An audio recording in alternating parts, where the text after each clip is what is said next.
Je ne sais pas si vous avez la même impression que moi, mais j'ai l'impression qu'il y a de plus en plus d'affaires de corruption qui ressortent. Il y a eu l'affaire de corruption au Parlement européen avec la vice-présidente du Parlement qui s'est retrouvée avec quand même 6 valises de billets chez elle, billets qui venaient a priori du Qatar. Donc 6 valises de billets chez elle. Alors, elle a eu une explication, hein, je ne sais pas ce qu'elle fait là, j'ai jamais vu. Voilà. Elle a 6 valises de billets chez elle. Elle ne sait pas ce que ça fait là, elle les avait jamais vus, mais elle est toujours vice-présidente du Parlement européen. Vous avez eu un cas en France avec cette maire deux cas en France récents dont j'ai entendu parler. Le premier, c'était une mère chez qui on a retrouvé quelques kilos de cocaïne et des billets. Même chose, elle ne savait pas ce que ça faisait là, vraiment, surprise, complet. Je ne m'étais pas rendu compte qu'il y avait tout ça chez moi, je suis surprise. Bon, et puis il y a eu une autre mère qui a été attrapée récemment par la patrouille et sur laquelle, en fait, on a découvert qu'elle était carrément manipulée par des cartels de la drogue qui, même chose, lui demandaient des services et donc ils géraient la ville avec elle. Mais là, si vous voulez, ce dont on va parler, c'est plusieurs maires d'Île-de-France, plusieurs maires d'Île-de-France qui se font offrir des cadeaux. C'est en train d'être jugé, donc là, on sait que c'est vrai, il y a plus vraiment de doute, qui se font ouvrir des cadeaux, qui se font offrir des travaux, qui se font ouvrir des BMW. Tout ça parce qu'ils favorisent les marchés publics. Et la grande question que je me pose, moi, en voyant tous ces scandales, en lisant ce qu'on va regarder ensemble tout à l'heure, c'est qu'est-ce qui se passe plus haut? C'est-à-dire que si des petits maires se font choper comme ça à faire du trafic de drogue, à avoir des valises de billets chez eux, à obéir à des gangs mafieux, si des maires se font offrir des BMW, se font offrir des travaux dans leur maison pour l'obtention de marchés publics, qu'est-ce qui se passe plus haut? Qu'est-ce qui se passe au niveau d'un député? Qu'est-ce qui se passe? Le député, on l'a vu avec la vice-présidente des députés européens. Qu'est-ce qui se passe au niveau d'un ministre? Qu'est-ce qui se passe au niveau du président? C'est vraiment une question qu'on peut se poser. Quand on voit tous ces problèmes de corruption un peu partout qui explosent, eh ben, je pense qu'on peut se demander, si plus haut, finalement, on n'est pas en train de vivre très largement aux dépens des Français. Bonjour et bienvenue dans cette nouvelle vidéo de DME en direct. Comme toujours, si vous n'êtes pas abonné, je vous suggère de le faire et de cliquer sur la cloche pour être prévenu lorsque je sors une nouvelle vidéo. Alors, je veux remercier Angelo de m'avoir envoyé cet article. Vous allez voir, c'est vraiment surprenant et c'est vraiment de la corruption importante pour des maires en Île-de-France. Et vraiment, moi, ça me fait poser vraiment la question sur l'échelon du dessus, en fait. À quel point l'échelon du dessus est corrompu lui-même.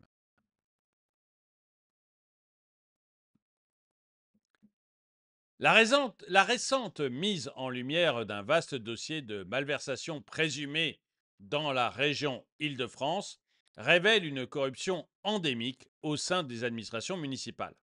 3 maires ou anciens maires, en collaboration avec des entrepreneurs du secteur du BTP, sont au cœur de cette affaire complexe, offrant un aperçu inquiétant des dérives possibles lorsque le pouvoir et l'influence sont mal employés.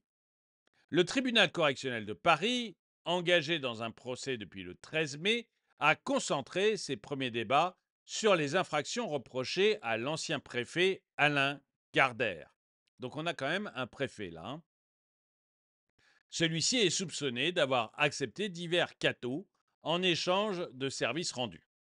Lundi dernier, le focus s'est déplacé vers Saint-Clair-Vaurio, maire d'hiver droite de Saint-Thibault-des-Vignes, une commune de 6 000 habitants en Seine-et-Marne.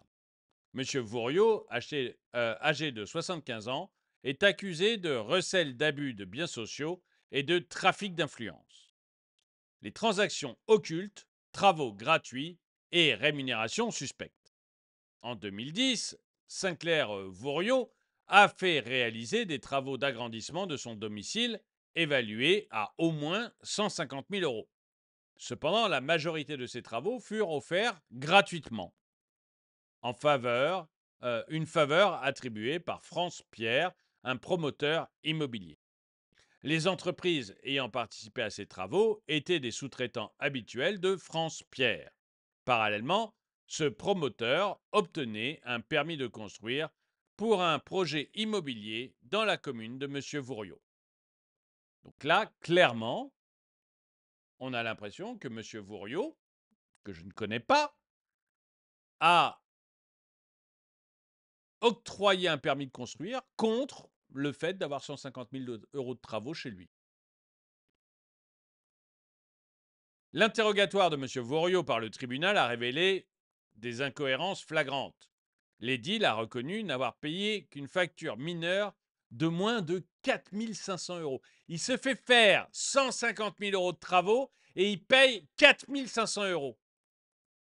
Et ces gens-là vont vous donner des leçons sur l'honnêteté. Ces gens-là vont vous donner des leçons de vie. Ils passent leur temps à vous donner des leçons de vie.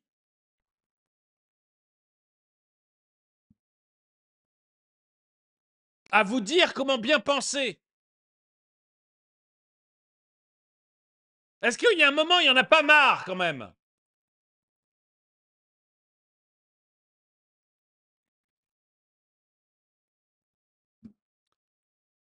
Il a justifié ce paiement tardif par la réception erronée de la facture.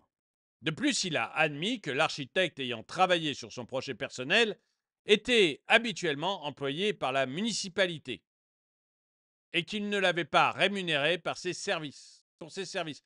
Donc vous voyez, non seulement il fait faire ses travaux quasi gratos par des entreprises à qui il donne des permis de construire pour d'autres immeubles, mais en plus, il utilise l'architecte de la mairie en disant bah, architecte de la mairie, si tu veux continuer à bosser pour la mairie, tu vas bosser gratos pour moi.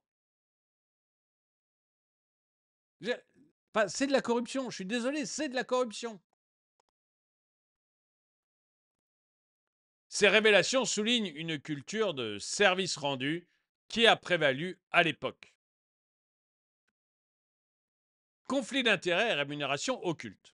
Outre les travaux gratuits, M. Vouriot a également perçu 6 000 euros en tant que consultant pour une entreprise associée à France Pierre, prestataire de certains marchés publics à Saint-Thibault. Donc lui, mais il y va mais à fond. Il y va à fond. Non seulement il paye que 4 500 euros de travaux, mais en plus, il touche 6 000 euros pour payer les 4 500 euros de travaux. Bien qu'il ait affirmé ne pas avoir compris la gravité de ses actions à l'époque, il reconnaît maintenant une plus grande vigilance face au conflit d'intérêts. Ah bah, mais vas-y Pépère, n'hésite pas, n'hésite pas. Non, bah à l'époque je me rendais pas compte que c'était grave, mais c'est vrai que maintenant les gens ils font plus attention, donc je me suis fait gauler. Vas-y Pépère, n'hésite pas. Évolution qu'il attribue à une société devenue plus rigoureuse. Bah oui, tu m'étonnes. Deux autres élus sont également impliqués dans cette affaire. Jean-François Honnetto, maire LR d'Izoire-la-Ferrière, est soupçonné d'avoir perçu 500 000 euros. Allons-y, mais allez, 500 000 euros en 2010 en échange de décisions favorables sur des projets immobiliers de France Pierre. Gérard Hérault, ancien maire PS de Montgeron, aurait reçu une BMW d'une valeur de près de 40 000 euros en 2005 et occupé gratuitement un logement pendant plusieurs mois en 2009. Alors, moi, ma question déjà, question que j'aime, pour l'instant, on n'a pas la réponse, on verra ce que dira le tribunal, mais France Pierre, qui est le promoteur qui visiblement a corrompu tout le monde. Bon, que les élus fassent de la tôle, moi, ça me semblerait très bien. Voilà. Peu importe leur âge, même s'il a 75 ans, qui se tape quelques années de tôle, ça me paraît parfait. Parce qu'il y a un moment, il faut quand même calmer tous ces gens qui pensent que l'argent public, c'est leur argent à eux. Mais France Pierre, honnêtement, hein, Moi, c'est interdiction de gérer pour le gérant, pour le patron, interdiction de gérer une entreprise pendant de très nombreuses années et fermeture de la boîte définitive. Vous allez voir que comme ça, il y aura beaucoup, beaucoup moins de monde qui commenceront à essayer de corrompre les élus.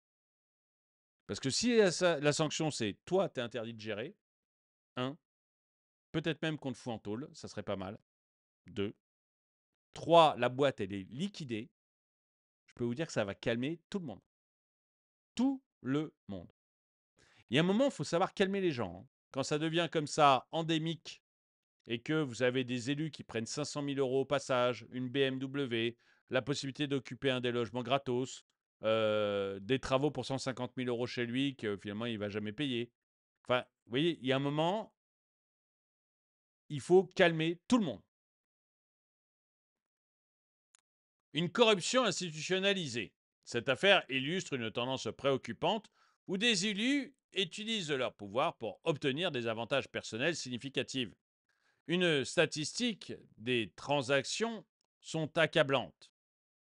150 000 euros de travaux gratuits pour Saint-Clair-Vaurio, 500 000 euros de paiement occulte pour Jean-François Onetto et une BMW de 40 000 euros, plus un logement gratuit pour Gérard Hérault. L'institutionnalisation de ces pratiques met en évidence une culture d'impunité et de services mutuels parmi les responsables locaux et les entreprises. Les défenses invoquées par les accusés révèlent une perception décalée des notions de probité et d'éthique publique. M. Vouriot a souligné l'esprit d'une époque, une époque où on pouvait piquer de l'argent sans aucun problème, grosso modo, hein, faut être clair. Je ne suis pas sûr, moi, que cette époque soit révolue en plus, mais bon. Où les relations entre élus et professionnels étaient plus souples. Ces gens vivent sur une autre planète quand même, hein. Plus souples. Constatant avec les normes, contrastant avec les normes actuelles plus strictes. Non, c'est juste que les gens maintenant s'en rendent compte et qu'ils en ont marre de d'élire des gros corrompus. Et très honnêtement, je me demande si tout ça, c'est pas de la petite bière par rapport à ce qui se passe aux échelons du dessus. Le procès en cours devrait se terminer le 20 juin, avec des réquisitions prévues le 10 juin. Les faits exposés mettent en lumière la nécessité d'une vigilance accrue et de réformes pour renforcer la transparence et la responsabilité au sein des administrations municipales. Cette affaire pourrait être perçue comme une démonstration éclatante des dangers inhérents à une intervention excessive et à un manque de régulation adéquate dans les relations publiques-privées. Les élus, lorsqu'ils disposent de larges pouvoirs discrétionnaires sans une surveillance stricte, peuvent succomber à la tentation de la corruption. Une économie de marché pour contrer la corruption. La situation actuelle souligne la nécessité d'une plus grande transparence et d'une concurrence accrue dans l'attribution des marchés publics. Les économies de marché, lorsqu'elles sont correctement réglementées pour prévenir les abus, peuvent réduire les opportunités de corruption en limitant le pouvoir discrétionnaire des élus et en favorisant une distribution plus équitable et transparente des ressources. C'est vrai que c'est épatant de se dire que là, on a un préfet, on a plusieurs maires qui peuvent décider comme ça d'attribuer ou non des permis de construire. Automatiquement, vous avez des gens qui se disent: «Attendez, je vais me régaler au passage, moi si je dis non, votre immeuble là, vous le construisez pas. Donc vous me donnez quoi pour que je dise oui? Parce que c'est moi qui décide, c'est moi qui dis oui ou non. Donc vous me donnez quoi pour que je dise oui?» Et c'est vrai que si on est enfin déjà c'est épatant que ça se passe comme ça. Moi je trouve ça mais surréaliste que ça se passe comme ça. Et ensuite, c'est vrai que si on met plus en concurrence et qu'on retire ce pouvoir aux maires, et qu'en fait on fait ça de manière totalement transparente, bah, on aura peut-être réglé une partie de la corruption. J'en suis pas certain, peut-être que c'est une illusion de ma part, mais je me dis que ça peut quand même aider.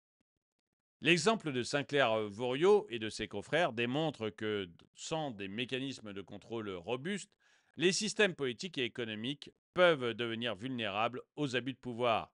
Une approche basée sur la responsabilisation individuelle et la limitation de l'interventionnisme public pourrait offrir une voie pour réduire ces dérives.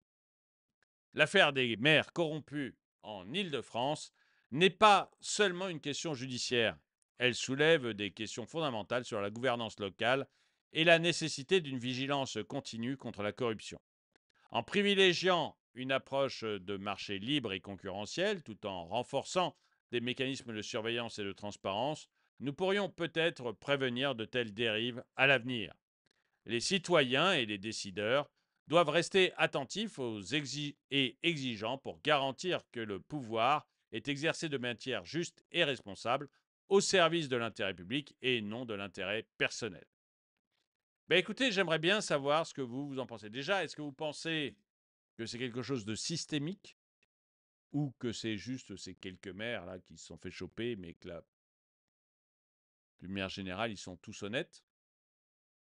Est-ce que vous pensez que ça se cantonne qu'aux maires ou que l'on a aussi des députés, des ministres, des présidents, pourquoi pas, qui sont tout aussi corrompus que les maires? Et est-ce que vous pensez qu'une des solutions, ça serait tout simplement de leur retirer leur pouvoir et de faire en sorte que les choses soient plus transparentes en retirant le pouvoir discrétionnaire de tous ces gens? Dites-moi ce que vous en pensez dans les commentaires. En tout cas, merci d'avoir regardé cette vidéo. Mettez-lui une pouce vers le haut, commentez-la, partagez-la. Merci à tous ceux qui soutiennent la chaîne. Et moi, je vous dis à très bientôt.